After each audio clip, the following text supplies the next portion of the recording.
Falando um pouco de tubulações, válvulas e acessórios, a gente vai ver que as tubulações podem ser feitas de diversos materiais diferentes, incluindo os dois principais grupos, né, os metálicos e os não metálicos. Então, como materiais metálicos, a gente vê que a gente tem os ferrosos e os não ferrosos. Dentro dos ferrosos a gente tem os aço carbono, que são os mais usados em mais de 80% dos processos. A gente tem os aços liga, que são aços que a gente adiciona elementos de liga para características específicas do processo. E nesse grupo a gente tem também os aços inox, que são os aços inoxidáveis, que vão ter menos corrosão. A gente também usa em vários processos industriais diferentes. Além de ferro forjado, fundido, ligado, nodular, materiais uma infinidade de processos de tipos diferentes.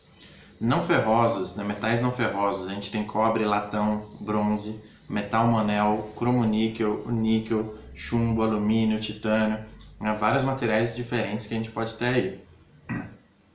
Como materiais não metálicos, a gente tem os plásticos, também temos vários tipos de plásticos, que estão cada vez ganhando mais espaço na indústria pela versatilidade e principalmente pelo custo baixo.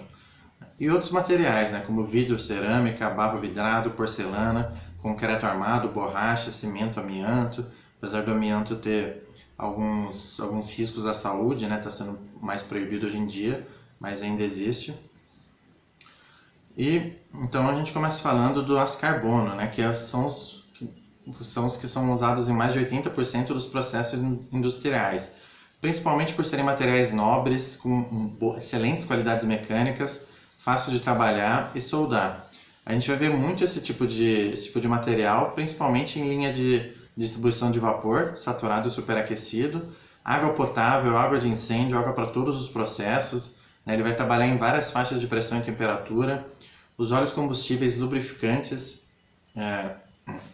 ar comprimido, outros fluidos, né? Vai variar bastante em diferentes faixas de temperatura e pressão.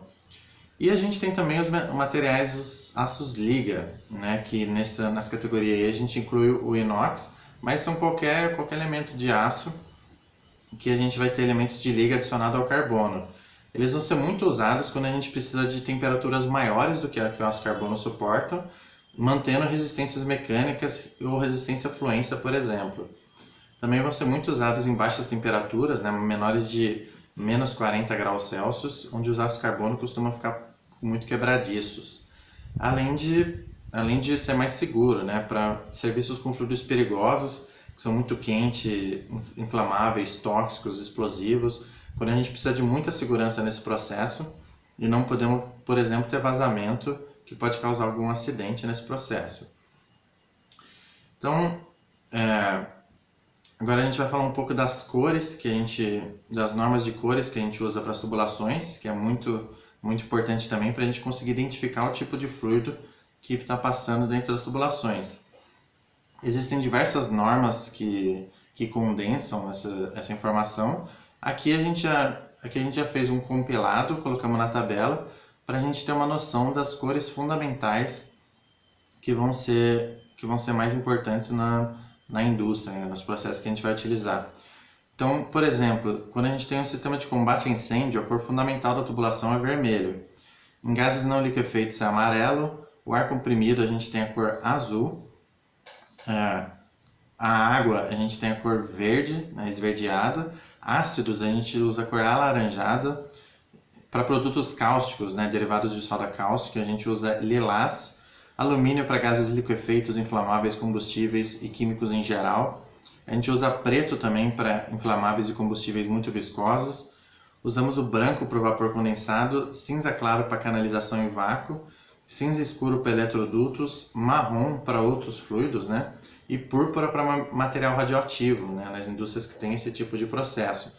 É sempre importante a gente saber que existem outras normas auxiliares e existem cores secundárias também que podem ser usadas para identificação, mas essas são as principais, principalmente para a nossa atividade.